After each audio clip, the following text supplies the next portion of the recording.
Welcome to Makerspace URI's Cookie Cutter Workshop. This is the third in a 3-part video series on how to create all of the objects you see here.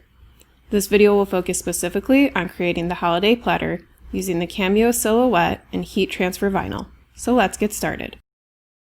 In Cameo Silhouette Studio, select the text button from the left-hand toolbar and go up to your font options. We will be using Monotype Corsiva, but if you click on the arrow, you will see all of the other fonts that are available. You will then click on the artboard and type in your text.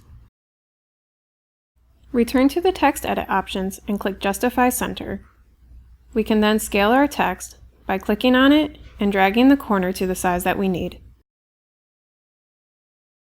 Now clicking on the center of your object, you can move it into the position that you want to cut.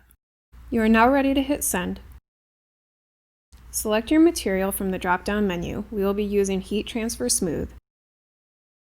Here you can adjust the depth of your blade, as well as the force, speed at which it moves, and the number of passes it makes.